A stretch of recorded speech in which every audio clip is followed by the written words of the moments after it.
When we think about aging, many of us imagine the larger, more dramatic health challenges. The heart attacks, the strokes, the big diagnoses that make headlines in our lives. But the truth is, our bodies rarely shout at us first, they whisper.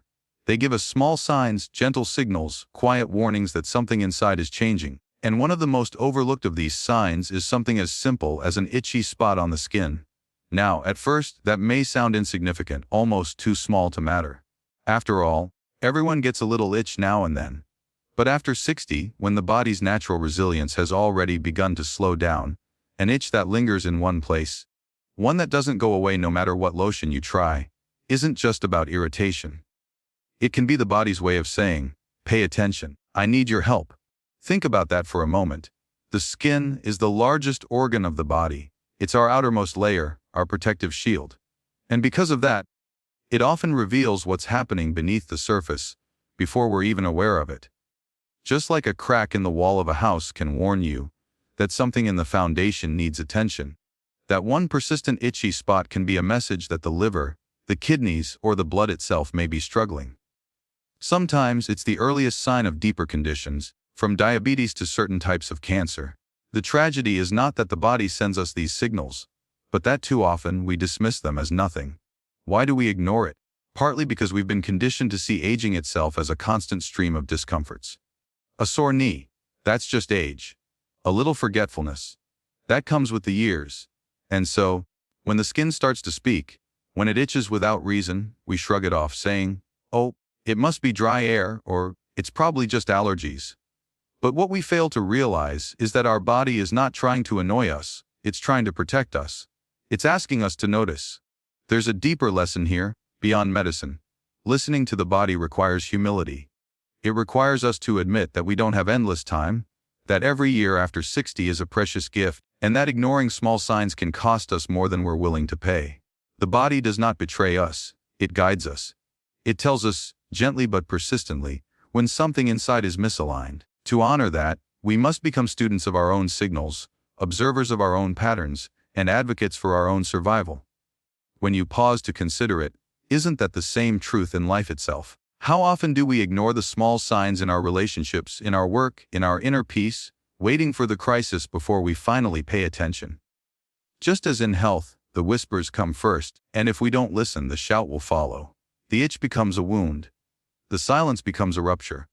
The little signal becomes the big event. So, when the body itches in that one place, when it keeps calling your attention, I want you to see it not as a nuisance, but as a messenger. A messenger asking you to take action, to look deeper, to ask the right questions before it's too late. The cost of ignoring is always greater than the inconvenience of investigating. And maybe that's the greatest takeaway here, that life gives us warnings in small, almost invisible ways, and it is our responsibility to pause, to notice, to respect them. Because to dismiss them is to shorten not just our years, but the quality of the life we still have left. So the next time your body whispers, listen. That itchy spot could be more than skin deep. It could be the sign that your life, your health, your very future is asking you to pay attention. And in listening, you may just give yourself the most valuable gift of all, more time. If there is one truth that science and human experience both agree on, it is this: the earlier we respond, the greater our chances of survival. When it comes to health, time is not neutral. It is either our greatest ally or our silent enemy. And after 60, that reality becomes sharper than ever. The body has fewer reserves, recovery is slower, and what could have been easily managed at the beginning can turn into a life-altering condition if ignored. That's why early detection is not just a medical recommendation, it is a lifeline. We live in a culture that often waits until things break before we fix them. We do this with our homes, our cars, and sadly, with our bodies. We wait for pain before we call the doctor, for visible decline before we admit that something is wrong. But the body doesn't operate on our schedule, it has its own. And when it gives us a signal, a lingering itch, an unusual lump, sudden fatigue, it's inviting us to act before it's too late. Those signals are not random, they are opportunities, and when we respond early, we can literally change the outcome of our lives. Consider this: a small, persistent skin change, when investigated in its earliest stages, can reveal a cancer that is still fully treatable. A routine blood test can uncover a liver or kidney imbalance long before it threatens survival. A scan ordered at the right time can give someone another 10 or 15 years they might have otherwise lost. The difference between a full, active life and a life cut short is often not about what disease you face, but about when you choose to face it. But here's the challenge. Early detection requires a shift in mindset. It's not about living in fear, constantly waiting for bad news. It's about living in awareness, in partnership with your own body instead of in denial. Fear says, if I don't know, it won't hurt me. Wisdom says, if I know, I can do something about it. That distinction is what saves lives. And yet, many people over 60 are hesitant. They don't want to bother their families, or they don't want to hear what the doctor might say. But refusing to know doesn't protect you. It robs you of the very power you need to fight back. Information is power. Diagnosis is not a curse, it is a doorway to treatment, to healing, to more years of life and joy. When we understand that, we stop seeing check-ups as burdens and begin seeing them as blessings. What's even more important is that early detection isn't just about adding years to life. It's about adding life to those years. Because living longer is not enough if those extra years are filled with suffering. When you act early, you don't just prolong your time, you preserve your independence, your vitality, your dignity. You protect your ability to walk, to think clearly, to enjoy meals with family, to laugh with friends. Early detection is not simply about surviving, it is about thriving. So the next time you notice something unusual in your body, resist the temptation to dismiss it. Resist the urge to delay. Remember that by acting quickly, you may be giving yourself and your loved ones the gift of more moments, more memories, more life. At the end of the day, the real question isn't whether disease will come, it's whether we will be ready when it does. And readiness is built in the small decisions we make every day, to listen, to check, to know. Because life is not just about the years we count, but about the moments we refuse to miss. And so, when your body speaks, don't wait for it to scream. Act in the whisper. That one choice could be the reason you are still here tomorrow, still living, still loving, still creating. Early detection is not fear, it is freedom. What determines how long and how well we live after 60 is not just the doctor's diagnosis, not just the medicines prescribed, and not even the tests that catch things early. What truly shapes our lifespan is what we choose to do every single day. Because life is not built in the big dramatic moments. It is built in the quiet, ordinary choices that, over time, become extraordinary in their impact. Longevity is not an accident, it is the result of discipline, awareness, and a willingness to honor the body as the temple that carries us through this world. We often underestimate the power of these daily habits. We think, what difference does one glass of water make? What difference does one walk around the block make? What difference does one night of good sleep really make?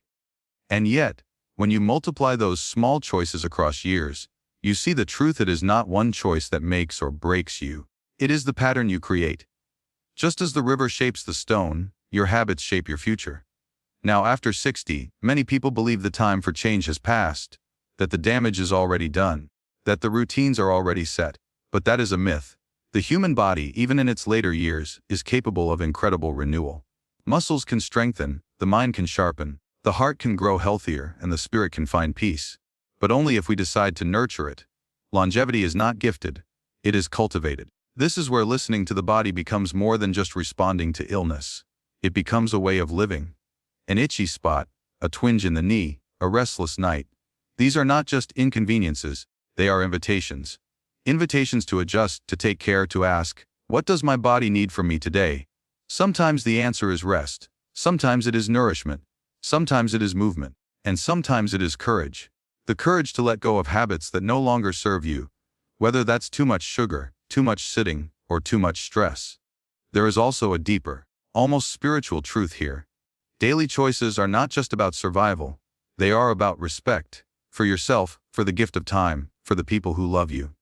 When you choose to care for your body, you are not only extending your life, you are protecting the moments you have yet to share with your children, your grandchildren, your friends.